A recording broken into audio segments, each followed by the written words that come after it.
Welcome back to the Marvel Movie Minute, a daily podcast in which we explore the films of the Marvel Cinematic Universe 1 minute at a time. In this, our fourth season, we're looking at Kenneth Branagh's 2011 film, Thor. I'm Matthew Fox from theethicalpanda.com. And I'm Andy Nelson from the Next Reel Film Podcast. And today we're talking about minute 75, which begins with Thor entering romantic exposition mode and ends with him laughing at his poor pronunciation of Hubble. Joining us on the show today, unfortunately for the last time this week, we have Bubbawheat from Flight, Tights, and Movie Nights. Bubba, it's been so great having you with us. What was your feeling about Thor going into this movie? Were you a big comic books guy, or is it just the movies about superheroes you loved? And where did Thor fit into that for you? Well, I think it's always funny whenever I talk to people that are new to me and to my site, because I've been doing this for 10 years.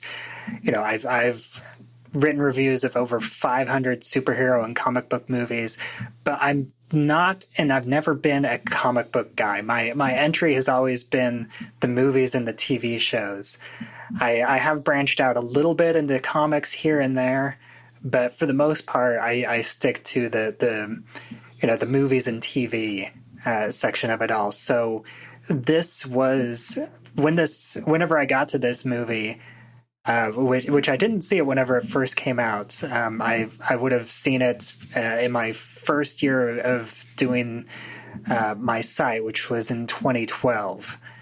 So just I watched it for the first time leading up to the Avengers. And that was really my first introduction to Thor as a comic book character. And that I didn't have much knowledge of the Norse gods either. I just kind of knew about Thor and Mjolnir, and that was about it. Nice. So your experience was probably the Trial of the Incredible Hulk and maybe Adventures in Babysitting? Adventures in Babysitting, yes. Trial of the Incredible Hulk, I didn't get to until later. Gotcha. That's very fair. That's very fair. Well, I'm glad to hear that. I join you. I often refer to myself as a filthy casual. I love the movies, love the TV shows, don't know as much about the comics, but I think it's great. I think people can have all these different places where they get inspired to join these things, and all of them are valid and great. So we're going to jump into all of our thoughts about this last minute, including, I believe, some commentary on Norse pronunciation of Hubble right after this.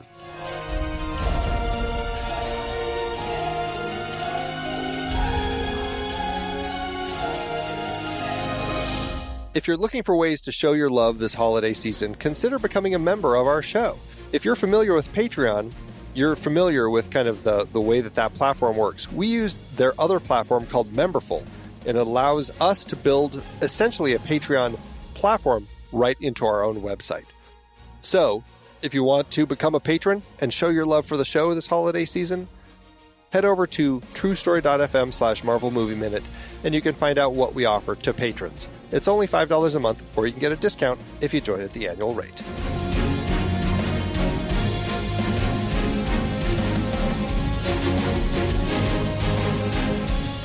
All right. Well, welcome back, everyone. And we've been talking all this time about Thor's journey.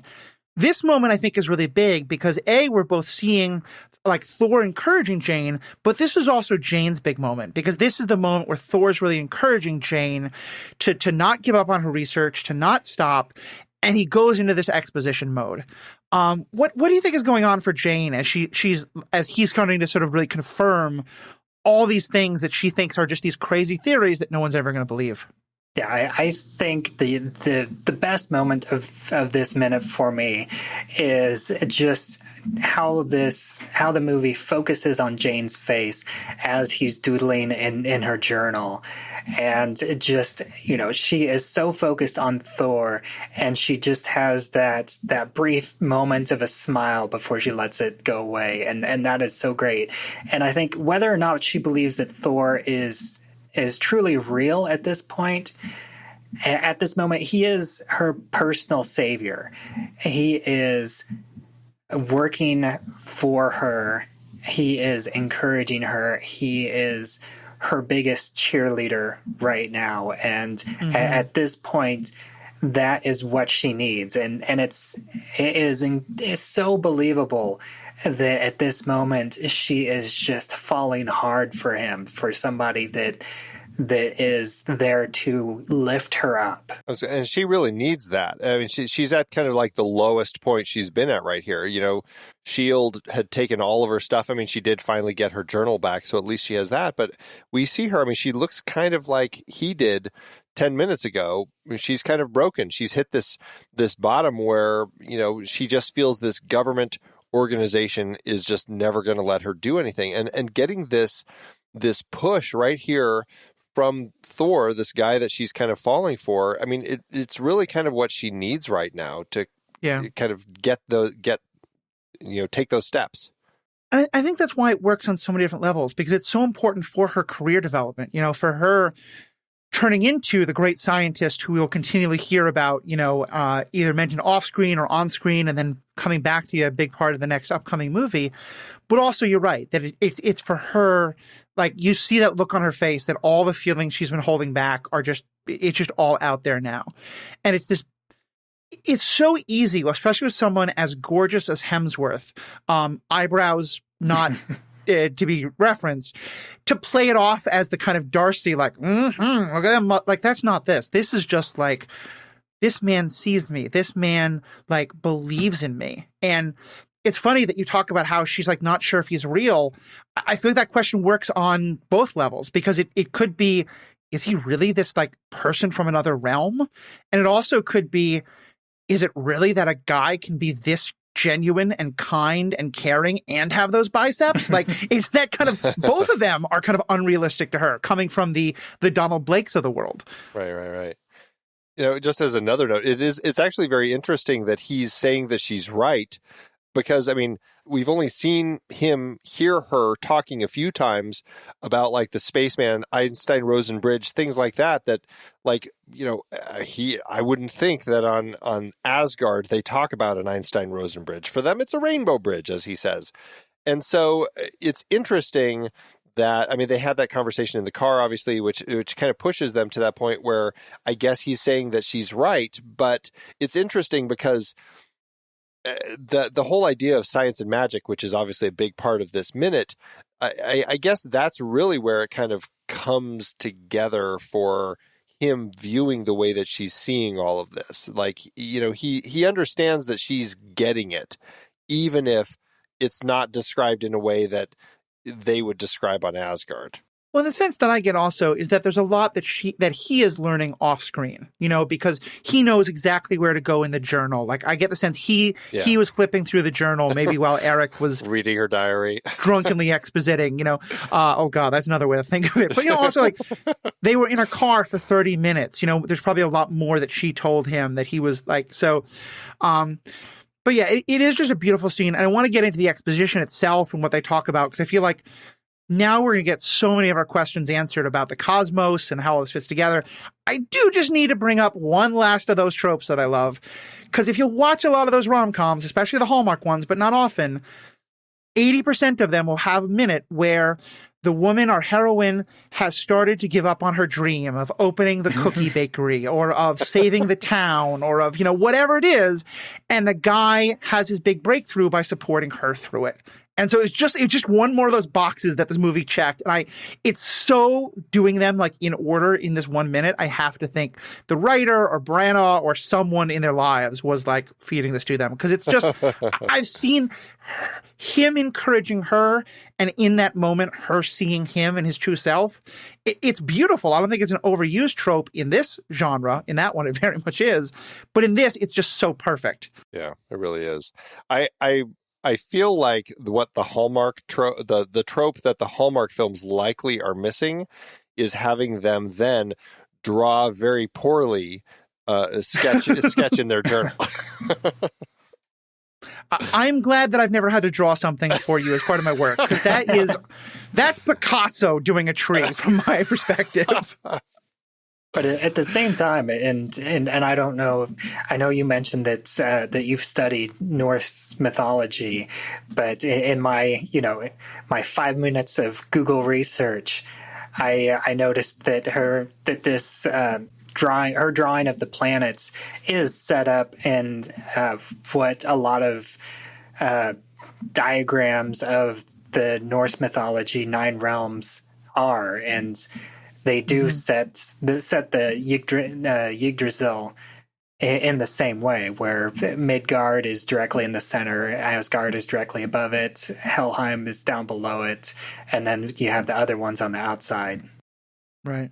I definitely want to get to that because I have a lot of questions, but go ahead, Matthew. I just want to say one thing before we get that, though, because one thing we've been talking about a lot, and Bubbawheat, you probably heard us, or maybe even gotten sick of us talking about this question of, is Asgard magic or is it science? And how a lot of the movie was saying it's not magic, it's science. Oh, but Loki, he's magic.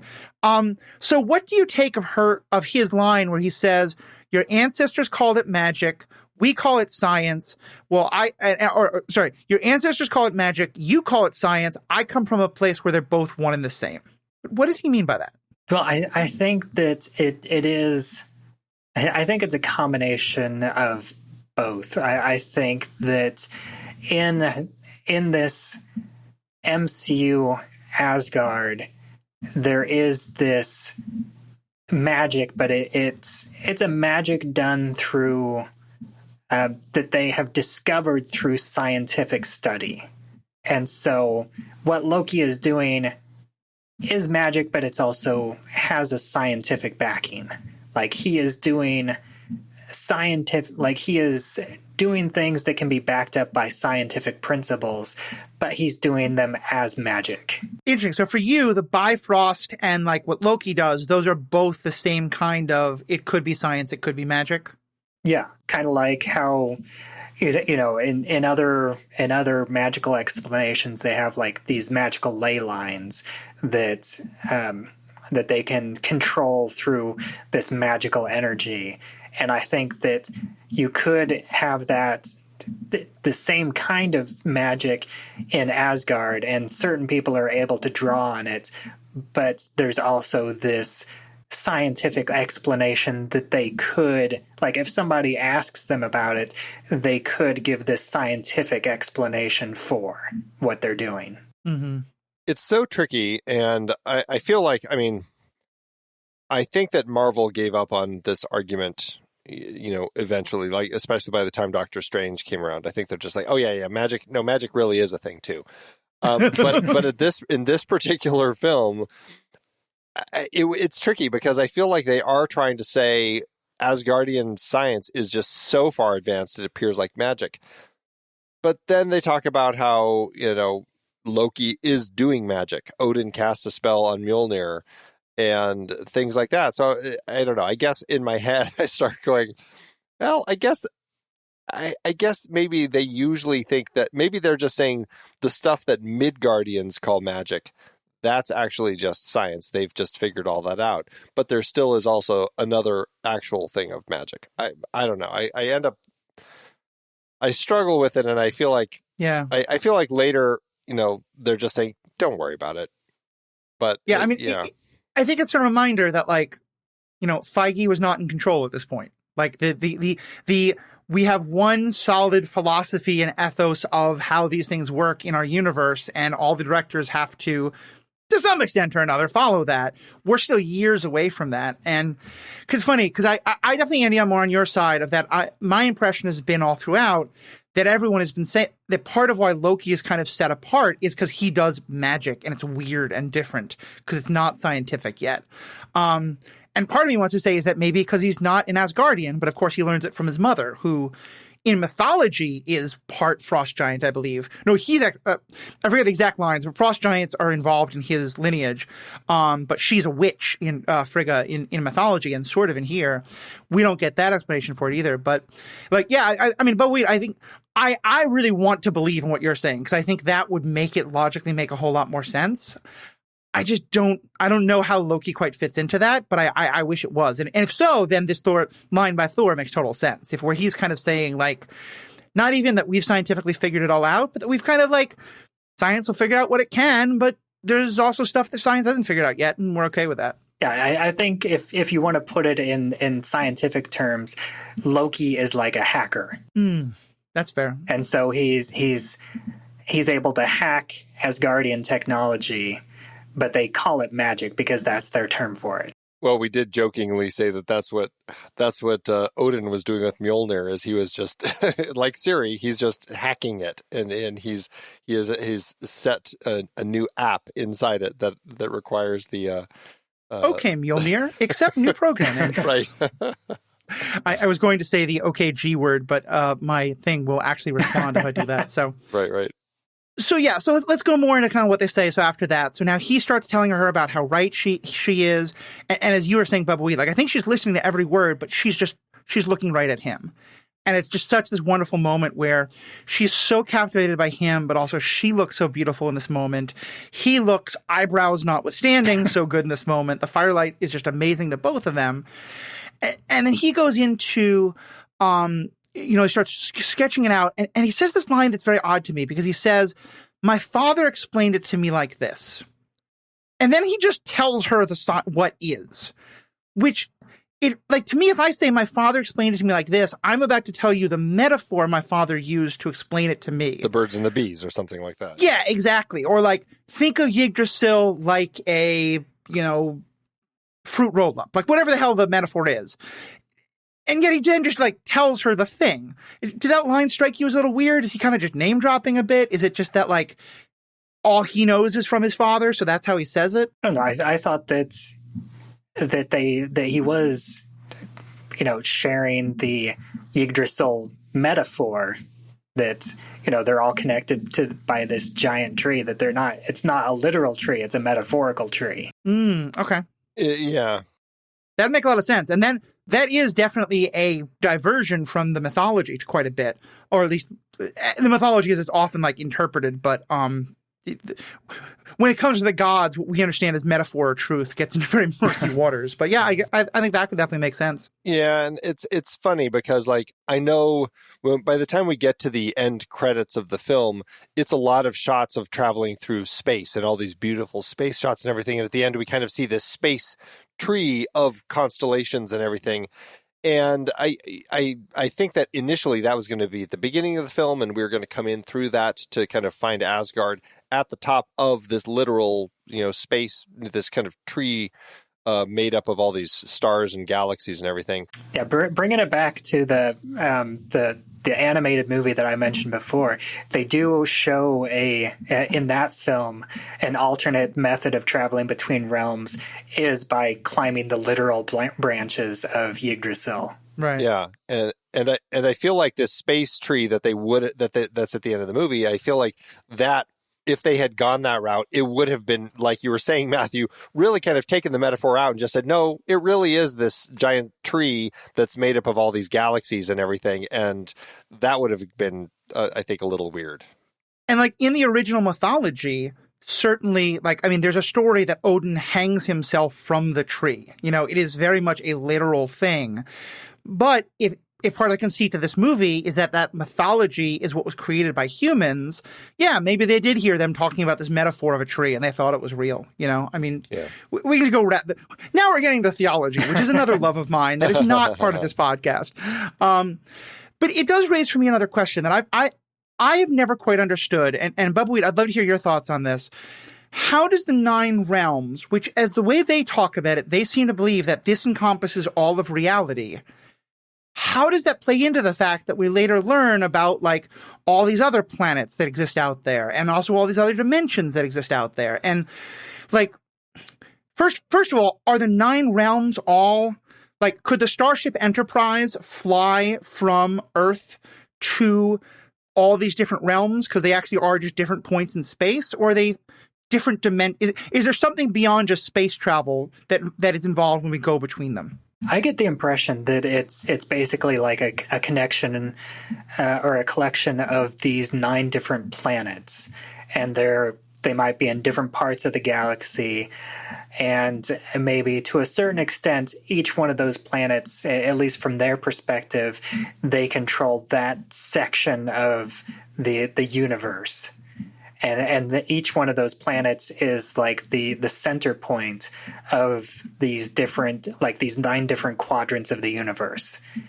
And the Yggdrasil is the Bifrost connection where they're able to travel in between all of them through the like the World of Warcraft fast travel through the Bifrost. So you could, if you had warp speed, you could go from Earth to Asgard to all these different realms, because they are just, it's distance that separates them. It's not some kind of dimensional barrier or anything like that. That's how I read it. Okay. That's been my impression too. And just poking around online, it seems to be kind of what people say. And Heimdall, he can only see within these 9 realms. His vision does not see past it. The Bifrost only connects these 9 realms. Right. But it's, I don't know. Beyond that, it does get a little fuzzy. Because that's the second part of my question is, once we get the galactic MCU with Guardians of the Galaxy and all the other movies, we're now introduced to all these other planets and like Nowhere and the Celestials and, the world of the Kree and the Skrulls.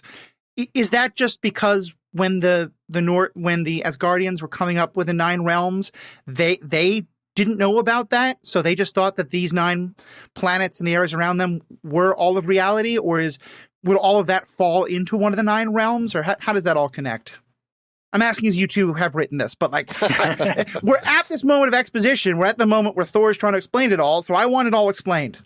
Well, I mean, going back to that whole point of the Bifrost and everything, kind of connecting things, my sense is that there was this connection that existed between these, and I don't know why. It's like, creation. There just happened to be a strange connection between these particular 9 planets, and because of that, and because as the Asgardians had their golden apples and were kind of immortal, they kind of were at the top of it and were able to kind of control all of it and travel through it and everything. That's just my impression. But my impression is that, Midgardians, I mean, they're barely aware there's anything off of Midgard. Whereas the Asgardians, my sense is, and we'll definitely see this later in the franchise, that they understand that there's other stuff out there. It's just they can't get there with the Bifrost. And so, like when Sif and Volstagg deliver, I think is it the ether that they take to Nowhere? I'm assuming that it's with the ship and not through the Bifrost. So, but again, it's so little of it's explained. It's just all my own, all in my head as far as all of the logic here. I guess the only reason why I keep pushing on it is, and maybe this is more the Norse mythology, and in the MCU it's different. I know, Andy, you actually did some great research on what the realms are in the MCU, or at least in the comics at least. Is that the way they're described, all the realms are kind of primordial. They're all the homes of like these different, like either ice or fire, or like literally the world of the dead, or like of the frost giants or the dark elves. But like, there aren't just planets where people are just evolving and living, like where Gamora's from, or where Thanos is from, or any of those places. And so that's why for me, it does feel like they're talking about different dimensions, because it doesn't feel like just planets that are out there where evolution's happening. But I think you're probably right. It's just that's why that's why for me, it always feels weird, is because I'm like, how do you just have a different planet that happens to also be the planet of the dead, or the planet of hell? Like that doesn't quite fit. It is pretty strange. I'll just read through the 9 realms then, I guess, so Sure. At least we know what they are. And just to be clear, Norse mythology, it's not even locked down what the 9 realms are there. There's disagreements amongst the ranks there. MCU is a little, or Marvel, and, Marvel's been inconsistent. Generally, I found this on Reddit. Chris D848 had this breakdown of the 9 realms that generally is the agreed upon list of the realms. Asgard is the pinnacle of the world tree. It's the home of the Aesir. We've obviously talked about that quite a bit. Vanaheim, just below Asgard on Yggdrasil. That's where the Vanir live. They're the other half of the Norse gods. That's where Hogun the Grim is from. Midgard, it literally means middle enclosure. It's the middle of the world tree. And for those of you who are fans of J.R.R. Tolkien, that's where the name Middle Earth comes from. And then we go into Niflheim. It's the world of, as you were saying, Matthew, this is the world of primordial ice. Muspelheim is the world of primordial fire. And between these two, there's ice and fire have spilled into the Ginnunga Gap, which is a big abyss at the beginning of time, which created Midgard, apparently. So there's the origin story there. You have Svartalheim, that's where the dark elves come from. You have Alfheim, which is the home of the light elves. Again, J.R.R. Tolkien fans, that's where he got his idea for elves. Jotunheim, we've obviously talked about. Again, in context of the Nine Realms, it was just a world of giants, not necessarily frost giants, but obviously the MCU and Marvel has decided, no, it's just frost giants. All the earth, sea, other giants don't have a place to come from. Helheim, and that's the home of the unglorious dead. Only warriors killed in battle and women killed in childbirth get to go to Valhalla. Everyone else goes to the kingdom of hell. This is where, in the stories, it's Loki's daughter is actually Hel, not Odin's daughter. So, but anyway, that's that. And then there are a couple other ones that sometimes people say are realms. There's Nidavellir, which is the home of the dwarves, and Nornheim, which is home of the Fates, which is actually under the roots of the world tree around the fountain of Mimir, which, as you said, Odin hung himself to gain that extra wisdom. So those are the realms. That's kind of this whole thing that you're talking about here, which, Gamora doesn't fit on that list of places. It's kind of funny. There's a number of things that are kind of interesting there. One is just like the primordial. We have a primordial ice planet, so if we only have frost giants, why don't they live there? Yeah, right. But Jotunheim, I think, sounds a little better than Niflheim is a truly scary place. Yeah, Niflheim. Yeah, it sounds like a sneeze or something. Or Niffler. Yeah, right. Yeah, exactly. I just have to say, though, it is very weird to me that Jane has this drawing of these 9 realms in her journal. I mean, she obviously doesn't have the tree shape on the page, but she has these. At first, I was like, well, maybe she was drawing the 9 planets of our solar system. But then I looked at it, I'm like, there's no way this is supposed to be the planets. Like, none of it is laid out like a solar system. It's crazy. Like, why would she have drawn this? Do either of you have any sense, like, why this would be in her journal? My guess is that it has to do with the research that they've been doing, because it's heavily implied that these atmospheric events are tied to Asgard in some way. And I think through that, this has been like a visualization of the data that they've collected so far. Yeah. That's interesting. Yeah, I think that's primarily what it is as well. I think the other little part of it is at one point Thor, when describing it, says, you see it all around you. You've been always seeing it. Yeah. And then he mentions the telescope, and we'll get to that in a second. But he starts by saying, like, he's not just talking about astronomy there. I think, and this, I believe, is part of at least some version of the mythology, is that, like, you can see Yggdrasil all around you. That, like, certain trees will grow like Yggdrasil, or like certain geometric shapes will represent Yggdrasil. The idea is that it's so fundamental to the universe that we see it subconsciously in a lot of places. And so I think that my impression is that what he's trying to say is that, like, you took all of this research, which basically gets you 9/10 of the way, and it fit because of all the things you've been seeing around you, and then probably from this telescope as well, subconsciously or consciously. It's kind of like their version of the Fibonacci sequence. Yeah, it's actually a perfect example of it. Or the Fnords, if you've ever read the Illuminatus trilogy. Is there anything more about cosmology and realms that either one of you wanted to bring up? No. I think we've exhausted the topic. It certainly is interesting. I find it interesting, and I just have to say, Thor is a terrible artist. Like, this is the worst looking tree I've ever seen. Okay, fans, I want you all to sketch Yggdrasil and then send in a picture to Andy, to both of us. We'll put them on the website somehow. I have no control of the website, so I'm happy to make this promise. It's work for someone else. I think many of you could probably draw fantastic Yggdrasils. I think many of you are more in my camp, where we see Thor as like, yeah, you made a good effort. Well done. But speaking of Thor making an effort, so he knows about this telescope, and he mentions it as the Hubble telescope, which we all know is the Hubble telescope. At first, I thought that was just supposed to be a joke playing on, once again, the fish out of water idea. But Bubba, I think you had some thoughts about this, right? In terms of, like, Norse pronunciations? Yeah, I thought it was interesting that they have this pronunciation, and because I had heard a while ago that the MCU pronunciations of all this Norse mythology is very Anglicanized.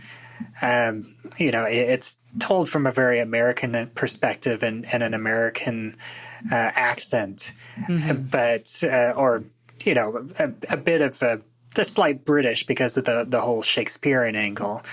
I think there's a little bit of that in there, but Norse has its own pronunciations. And I looked up an Icelandic YouTuber named Rafna, and she went through a lot of the Asgardian names, and she shared the pronunciations based on her modern Icelandic pronunciations, which, in terms of modern languages, that would be about the closest to what the original Old Norse pronunciations would be. And they are, they're similar, but there's a lot of differences. I think a lot of it is just with some of the consonants are pronounced a little bit differently, and the vowels are pronounced a little bit differently. I'll do my best approximation of her pronunciations based on what I heard. Odin is the D is pronounced more like a TH, and there's a heavier accent on the end, so it's more like Alten. Wow. And like Frigga, her name is Frigg, and it would be pronounced closer to like, and they roll their R's a little bit as well, which I can roll my R's, but I probably overdo it a little bit. So her name would be pronounced more like Frigg. So there's a little bit, and Loki would be more like Lauki, and Thor would be Thor. And I think the biggest difference is the Bifrost itself. That one is it would be pronounced a lot closer to beef roast. Bifrost. Or Bifrost. And so is the oo sound that he uses, the hubel, is that a sound that you think would be more, because I know that that's a sound that does appear in Germanic languages all the time, and I think a lot of our, like I was part of a kind of where a lot of my research came from, is I was part of a religious community that worshipped the Asgardians, because there's modern neo-pagan groups. And in that group, there were two people who'd done a lot of research, one of whom had studied Icelandic, one of whom had studied German and Norwegian. And yeah, their differences of pronunciation were very broad. So how do you think the hubel fits into that? Personally, I think it's just a fish out of water joke, but I just thought it was a good excuse to bring up the difference in the Norse pronunciation and the ones that the MCU goes with. Okay, that makes sense. Because I was just going with it because hubel, I mean that oo sound is one you do hear in quite a lot of Germanic. If I remember, I studied the language just one summer, somewhat from the language, but certainly in the names like Stuttgart and Utgard and things like that. Yeah, right. That was kind of what I was getting was maybe it's that pronunciation. But yeah, it's fascinating to hear like so all these different pronunciations, and it makes sense when you think about like all these different sources that we have for the mythology that exists today. Yeah. And it does, I mean, it's not scripted that way, so it does make me wonder, like, is this a little thing that Chris and Natalie came up with, or Kenneth, as they were kind of rehearsing? But I do, like you, I kind of felt like that hubel, it just sounds like something that you would hear, like, with all of these crazy names that I keep trying to say. Over the course of reading all of these different things, like even just what I just went through with the 9 realms, like all of that stuff. And here you have this hubel. It totally sounds like something that you would see in one of these write-ups. So I think it works well in context of the way they're playing the joke. I mean, especially because even to take it one step further with what you were saying, Bubbawheat, about how it's like Americanized, but also kind of Britishized for this. Chris Hemsworth is neither. He's Australian. And I know I've heard some talk about how like there was kind of a funny thing on set about how they kind of make the Asgardian accent English, and he's definitely not doing an Australian accent. He's an Australian trying to do a Asgardian / British accent, but you can definitely hear some of the Australian coming in. And so now I kind of wonder how an Australian says hubble, and wonder if that's at all a part of this or how it fits. beyond the pronunciation, I know you had also something about Hubble you wanted to jump in with. Just facts about the Hubble telescope. It is one of the largest telescopes that NASA uses. Launched into low orbit of Earth 1990, still in use today, and it's been very important to do research, all sorts of different space occurrences. I just want to also point out, Jane has labeled in her notebook that she has these images 6821.37 and 6821.38. I looked on there's a fantastic, like if you're curious at looking at all sorts of Hubble images, there's the Hubble Legacy Archive, which is HLA. I'll put the link in the show notes. It's just amazing what you can see there, all the different space images.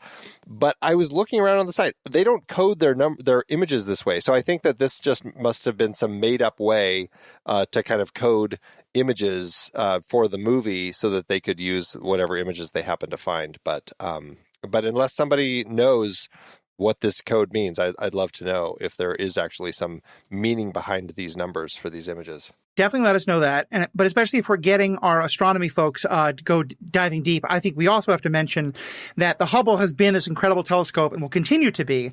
But after, it hasn't yet happened when we record it, but probably all things be going well, by the time we launch this episode, the James Webb Space Telescope will have also been launched. The James Webb Space Telescope is what is supposed to be the replacement, or kind of the next generation to the Hubble Space Telescope. So just one more fun thing as we dive way, way, way too deep on astrology of both our own world and that of the Asgardians.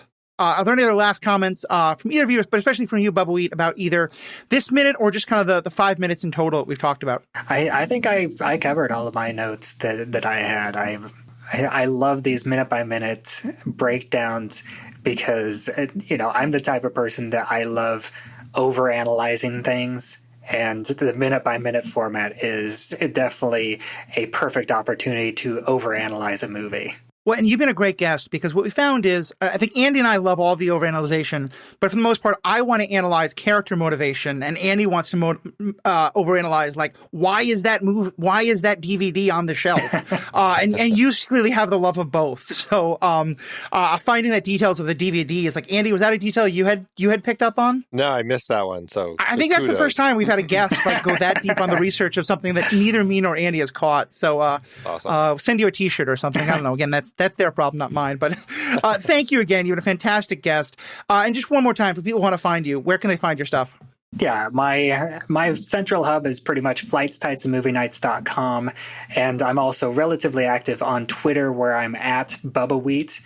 And my main podcast project right now is It's Time to Rewind, which can be found on anchor.fm.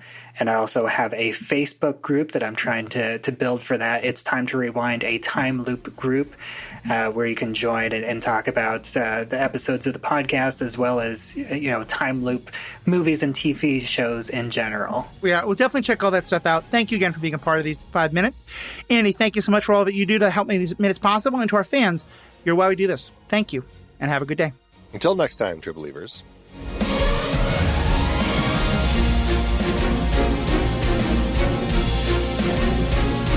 Marvel Movie Minute is a production of True Story FM, engineering by Andy Nelson. This season's music is One Last Ride by Martin Puringer. Find the show at truestory.fm, and if your podcast app allows ratings and reviews, consider doing that for this show.